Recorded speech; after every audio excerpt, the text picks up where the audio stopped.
Korps Pegawai Republik Indonesia Korpri meminta pemerintah untuk segera merealisasikan skema iuran pasti atau fully funded, di mana pensiunan aparatur sipil negara ASN termasuk pegawai negeri sipil PNS bisa mendapatkan dana hingga 1 miliar rupiah. Seperti diketahui, saat ini skema pensiunan PNS adalah Pay As You Go, di mana perhitungan skema ini adalah dana pensiun dari hasil iuran PNS sebesar 4,75% dari gaji yang dihimpun PT Taspen ditambah dana dari APBN. Dengan skema yang baru ini atau disebut dengan iuran pasti alias fully funded, uang pensiunan yang diterima PNS akan lebih besar, karena iuran yang dikenakan adalah persentase dari take home pay THP, yang jumlahnya lebih besar. Skema fully funded selain diambil dari persentase THP, pembayarannya juga akan dibayarkan patungan antara PNS dan pemerintah sebagai pemberi kerja. Maka dari itu, bukan hal yang mustahil pensiunan PNS bisa mengantongi 1 miliar rupiah. Skema yang berubah dari PSYugo menjadi fully funded. Oke, ini ada perubahan skema. Fully funded ya. Kalau dulu PSYugo itu kan diberikan ketika ketika pegawai itu pensiun langsung dari APBN. Begitu. Sehingga kemudian itu yang menyebabkan pembekakan di APBN rata-rata dalam 1 tahun 5-6 triliun. Okay. Nah, ketika kemudian skema fully funded itu dikenakan di tahun 2018, ini adalah skema yang kemudian menjadi bagian dari sistem yang yang dirombak, bagian dari reformasi birokrasi, tetapi bicara soal aspek kesejahteraan PNS. Ini artinya di sini skemanya adalah skema ini kemudian tidak bicara 75% dipotong dari 75% diberikan kepada teman-teman PNS kan begitu, tetapi fully funded itu adalah skemanya dia bisa full didapatkan, tetapi itu adalah kombinasi antara APBN dengan iuran, sumber anggarannya.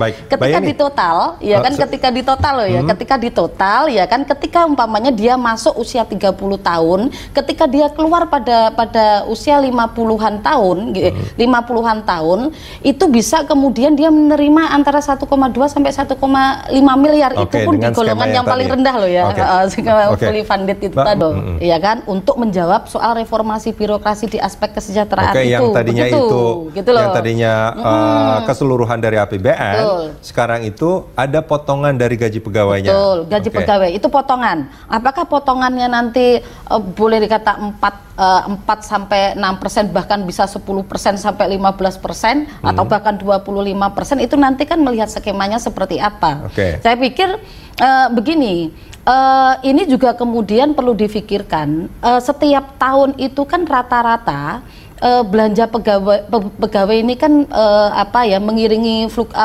inflasi ya. Dia 3-5% kan pasti naik.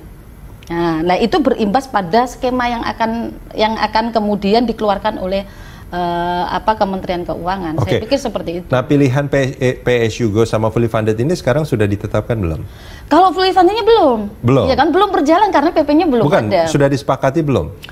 Kalau Presiden sudah setuju, tinggal kemudian harus kemudian skemanya gitu kan, secara operasionalisasi, coba kemudian Kementerian Keuangan sudah selesai atau belum, kemudian baru menurunkan itu. Kalau kemudian kita salah menghitung, nanti kan juga akan menjadi sebuah kebijakan yang akan salah. Artinya kalau kita bicara soal skemanya, sebetulnya sekarang pemerintah sudah setuju bahwa yang dipilih adalah fully funded. Ya, fully funded. Fully funded cuman sejak tahun 2018 gitu. Cuman skema perhitungan angkanya berapa persen, itu yang sekarang sedang dihitung oleh Kementerian Keuangan.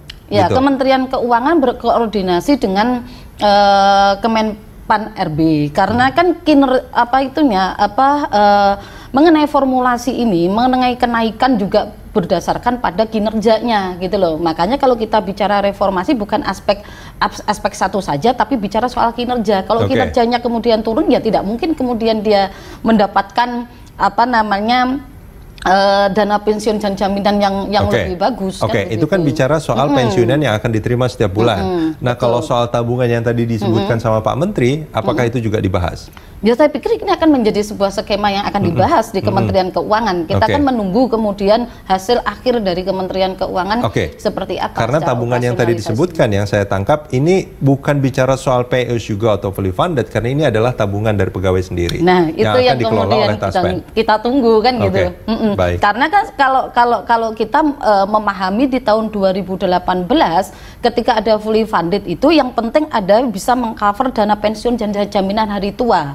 Ya kan, untuk kemudian mengarah kepada perhitungan skema yang kemudian diinginkan gitu loh, skema yang diinginkan ketika dia menerima pensiun dan tidak membebani APBN, intinya seperti itu. Oke, tapi bukannya selama ini memang pensiun itu pasti akan membebani APBN, dan itu sampai kapanpun akan begitu. Iya, tetapi pembekakannya tidak kemudian, ya kan.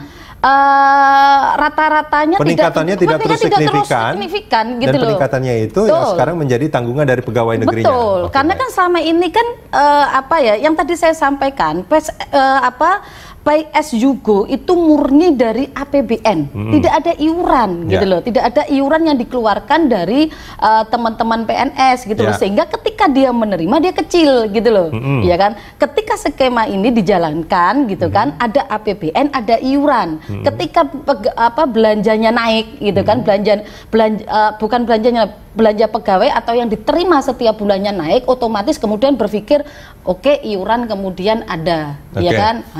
Itulah kemudian gini, ada kombinasi gitu loh. Kalau selama ini pensiun itu hanya sekitar 75% dari gaji pokoknya. Nah, harapannya dengan fully funded ini dengan ada beban kepada pegawai juga, itu penerimaannya 100% dari gajinya. Bisa 100% dari total gajinya. Kita jeda sebentar.